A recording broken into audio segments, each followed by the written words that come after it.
Today we'll visit with David Zdrazil. He's a potter and ceramic artist who's been working with clay for over 20 years. I'm David Ferney, and this is Studio Space.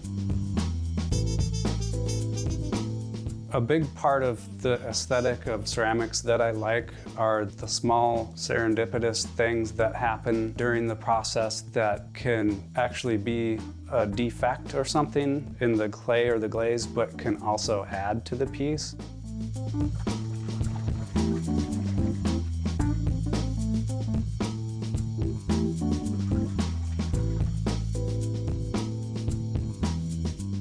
Thanks for joining us, Dave. It's great to be here. Thanks for having me. Yeah. I'm really excited. It says in your bio that you blend historic and contemporary aesthetics while combining art and craft. Can you expand a little bit on that idea? So a lot of the stuff that I make is kind of functional, or it references function. I try to use more traditional techniques as far as mixing my own clay, making my own glazes. A lot of the inspirations I have and the influences come from sort of traditional pottery aesthetics that are found throughout different regions. When you look at the history of clay, the aesthetic has usually always corresponded with the materials that the artist had right there. Because people weren't shipping clay around the world. It's really interesting to look at just all these different places around the world that have a pottery tradition or art traditions that correspond directly to that. And that's what I try to do with my work. It's just a fun thing to show how to use the wheel as a tool to make something that's not necessarily round. And a lot of times, if I'm teaching a throwing class, I'll ask my students, oh, how do you think I'll say, I'm going to make something square on the wheel. And they'll kind of look at me like, what are you talking about? And then I'll kind of do something like this.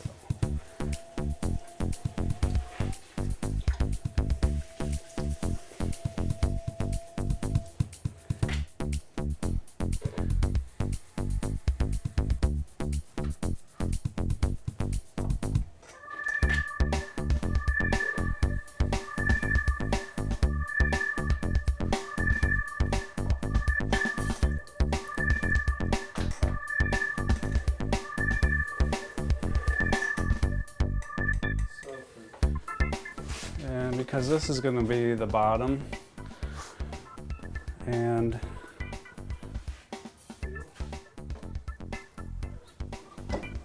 that off there. So that's the basic beginning of this piece. I would let this sit for a while until it becomes a little more hard. Then I'll come back and smooth it all out.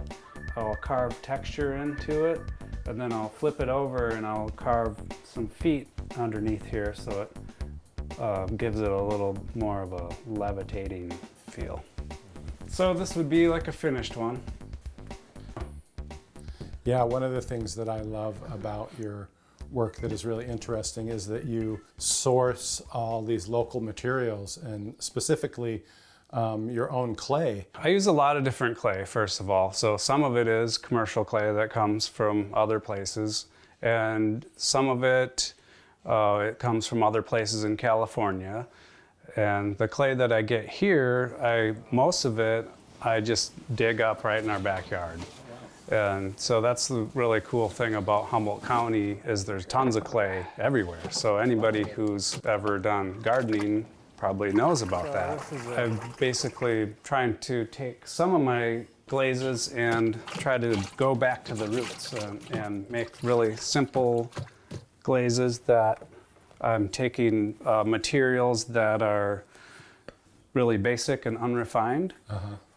This one, for instance, this pot is it's a stoneware clay that's a California clay, but then on top of it for the glaze I actually sprayed on some of the local clay that has a lot of iron in it. Oh wow. And then it wood fired, and so the wood ash lands on the piece and it fluxes to form a glass with the local clay. So you get a lot of variation in the color and Yeah, texture. it's very cool. One of the things I noticed with a bunch of your work is that you've incorporated these wooden lids, which are really beautiful. Tell us a little bit about the wooden lid thing, where it came Sure. from and how that evolved. Well, I was inspired by older pots, specifically more some Japanese pots that are, some of them are called mizusashis, and they're used for a tea ceremony. There's various forms. Sorry, I'm turning around here.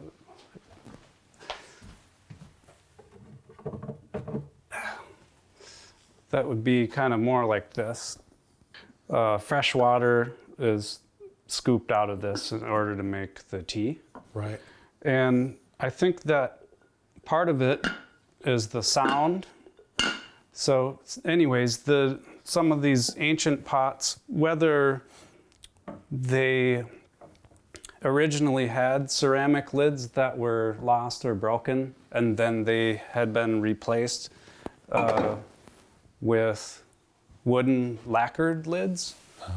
So lacquerware, like a black lacquerware lid would be on a ceramic pot. So that's one of the inspirations I had, and I wanted to sort of try to make my own versions of that. I thought it would be just really interesting, and as far as, you know, using the lids, I'm gonna grab this again. You know, you can drop this on there, but it's not gonna chip. So I started working with some local woodworkers, trying to figure out just the basic things, like, can you make a lid? Like, how should the form of the lid be? What kind of wood should it be? And these are things that are really pretty challenging, because you take a raw piece of wood and it's gonna look a lot different than the finished piece of wood. So you're thinking about how all this, the figure of the wood, and so the patterns and the colors in it, how they can match the pot or not match the pot. Woodworkers that I work with made some really great lids, but one of them, whose name is Thompson, he convinced me that I should just learn how to do this. And he invited me to come over to his shop and use his equipment. I'm really not that good at it, but I'm pretty good at making small lids, basic things like that. You've transitioned somewhat into making more stuff that is kind of garden related. Can you tell us a little bit about that direction of your work? So that's the sort of behind the scenes thing that helps me to pay the bills, really. And that I've been making gardenware planters and things for about probably 15 years, and selling them at so it's different not really new, yeah. garden shops. Yeah, and I've always done a little bit of it, but now during COVID, I've been doing it a lot more since moving here in 2007 and discovering gardening and plants myself, and knowing that we live in a climate where you can grow almost anything. So you have all these people, you know, gardeners, farmers, people growing bonsai and orchids and all kinds of different plants. I'm trying to focus more on kind of specialty pots that I'm making for those more collectible plants. Basically, I take about 6 different kinds of clay and mix them together.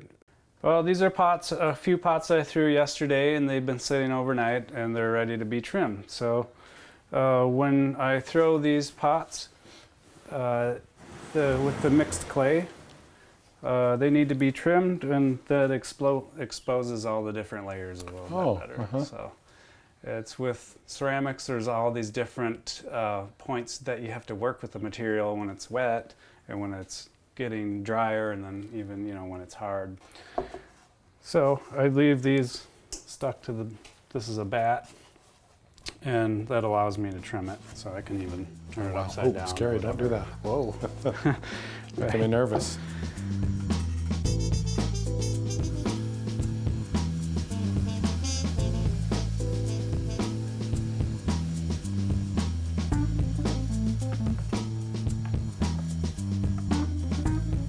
these are some of your garden pots, some of the California pot things? Yeah. Oh wow, it comes right out, the colors. Yeah, it makes a big difference. This is kind of like using a lathe where you're subtracting material.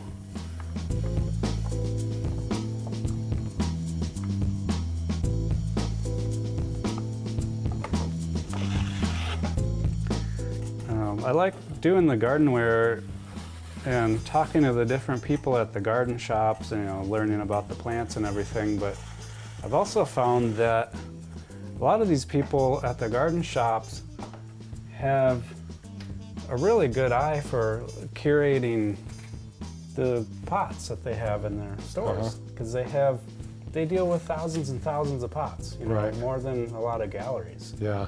So it's really interesting to hear what they have to say about pots.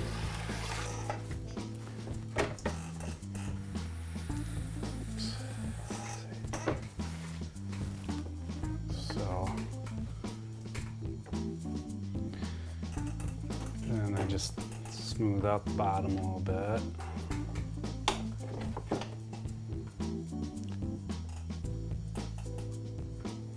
These are kind of my standard line of basic pots. This would be a small size.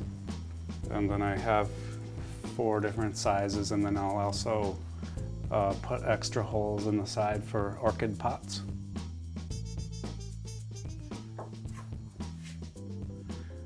Ever since I was a little kid, I would play with clay that I would find out in the woods where I grew up.